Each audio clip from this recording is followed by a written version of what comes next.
So, welcome to utilitarianism. Utilitarianism is the first moral theory that we're going to study in this course, which tries to systematically determine what is right and what is wrong. So, utilitarianism follows a study of egotism, a study where the focus is on oneself, where your desires, your goals, your plans are either all that matters, which is radical egotism, or they're what matters most. So that would be a form of egotism. We've also, in the regular course, studied Pascal. In the summer course, we skip over that just because of the abbreviated nature of the course. But there, the point is that you go from self-interest to morality. But the beginning question for Pascal and his pitch in terms of why you should be moral is because it's in your self-interest. So we're moving from this part of the course where we start with self-interest, we start with egotism, we start with people absorbed with themselves, and now we're moving on to a moral theory which is not focused on you primarily. It doesn't start from your interests, your desires, your goals, your plans. Essentially, it's saying, look, systematically, how do we figure out what is moral, what is right, what is wrong for everyone? What are some rules, a system that everyone ought to be following?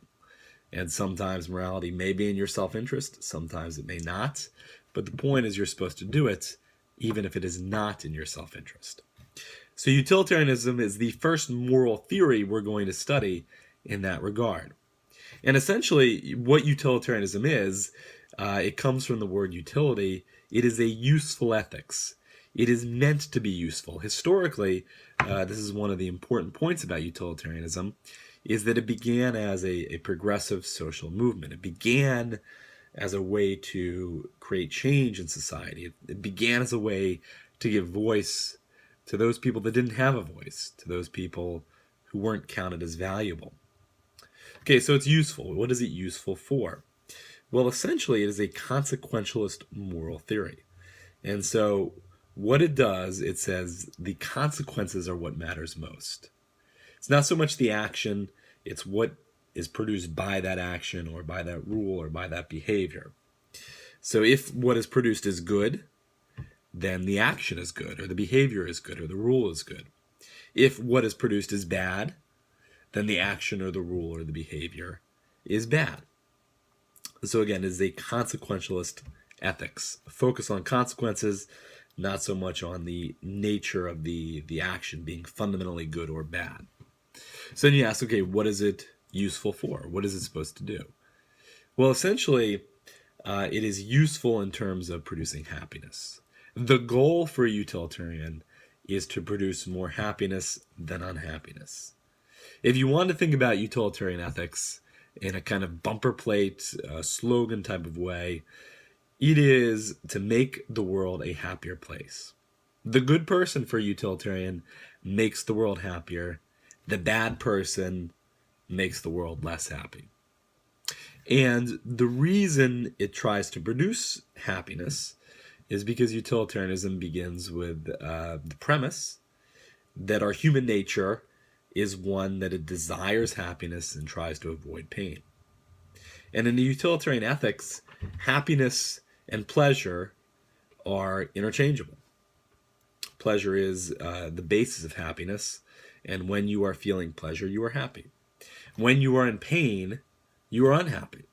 So human beings naturally seek pleasure and happiness, and naturally seek to avoid pain and unhappiness.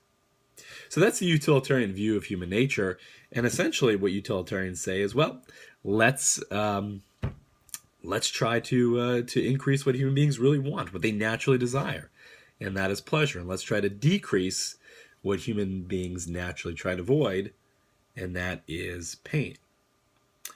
Okay, so they're beginning with this premise, and the first question might be, well, why not just focus on you? I mean, just concentrate on your happiness, your pleasure. That's certainly what the radical egotist would do. The radical egotist might say, yeah, everybody seeks pleasure and seeks to avoid pain, but my pleasure and my pain are most important to me, so I'm going to do whatever I have to maximize my pleasure and minimize my pain. For a utilitarian, how do they respond to this kind of egotism? Well, first they say we are naturally inclined to care about the happiness of others. We naturally want people to be happy. We naturally want people to not be in pain. Now, you might have an enemy or two that you really hate and that you want to suffer. But in general, when we think about human beings, when we relate to human beings, the utilitarian says we naturally want others as well as ourselves to be happy. That's what we naturally desire. Now, you may or may not agree with it, but it is interesting if you think about psychopaths. They would be classified by psychologists as having an abnormality, as having a defect. So psychopathy would be a psychological disease. And psychopaths are those that do not feel for other people. They cannot feel compassion. They cannot feel joy for others. They literally could kill you and not feel bad. They literally could destroy your life and not feel bad. So utilitarian might look at that and say, well, that's proof that people naturally care about others because there's something wrong with their brains, psychopaths. There's something messed up when you cannot have compassion for others, when you cannot feel empathy when they're in pain. But the other reason, so there's one reason that says, naturally we're inclined to care about others. The other reason is essentially that we, as a matter of principle, ought to recognize that, look, we all want happiness and we all want to avoid pain. There's no fundamental difference between me and you. We're all equal in that regard. We all want pleasure. We all want to avoid pain. There's no fundamental reason that my pleasure or my pain should be more important than yours. And so everyone's happiness ought to count equally. Now, here's where we get into some of the implications of utilitarianism. And there's a few key implications, a few key consequences that you absolutely must keep in mind if you want to understand this theory. Okay, the first is that, yes, the happiness of everyone is equal in the sense that we have to treat it as having an equal value. And that means that we have to take into account everyone that is affected by our actions, or our behaviors, or the rules that we're going to be put in place. So we have to think about, well, how is this going to affect people? Is it going to affect them negatively or positively? And I have to do what ultimately produces the most overall happiness. And so that means that I have to care about every creature that can feel pleasure and can feel pain. Now, at the beginning of the video, I said utilitarianism was a historically based progressive movement. It was meant to produce social change. So, in that time, in that period, in the 18th century, women didn't count, minorities wouldn't count, different people from different races wouldn't count. They simply wouldn't be part of the moral equation. Their lives wouldn't matter. Whether they are suffering wouldn't make a difference, because what really matters is the land-holding white males. They would be the ones in charge.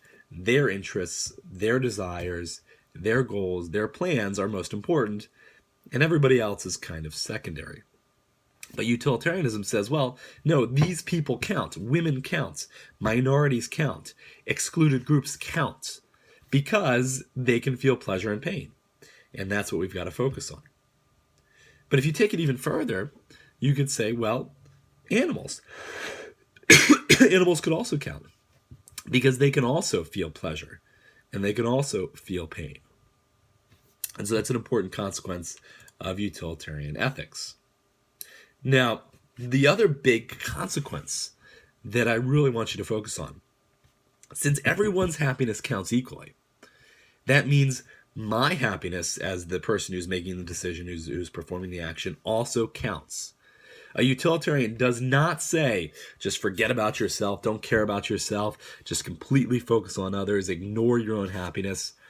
No, a utilitarian says you've got to take that into account as well.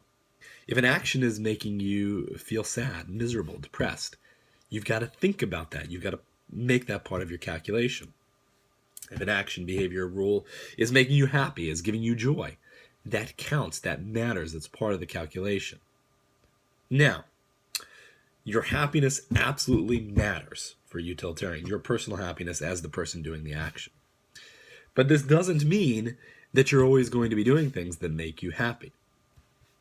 The overall goal is to create a net gain in happiness. As I said before, if you wanted a bumper sticker, utilitarianism says make the world a happier place. Now, what that means is that I, again, have to think about my own happiness or my own pain, but I've got to perform the action, or I've got to adopt the behavior, or I've got to institute the rule that produces the most overall happiness, everyone considered, in terms of everyone affected by the action. So that means that I may have to do something that makes my world an unhappier place. And I may have to do it not because my happiness doesn't matter, but because that action or that behavior or that rule may produce the most overall happiness. Let me give you an example. Let's say there's an entertainer, a comedian, for just as a specific example, who brings joy to thousands of people. People love him or her. This person, this comedian, makes people laugh, brings joy into their lives, relieves stress, so on and so forth. And so this comedian impacts people in really positive ways, gives them pleasure, makes them happier. But for the sake of argument, let's say this comedian hates his or her job, is miserable at it, just doesn't like it, has lost maybe the attraction of comedy, or is deeply depressed and just doesn't feel like being a comic anymore. Well, if this person is really good, the utilitarian may say, well, that's too bad, because you've got to do what increases the overall happiness.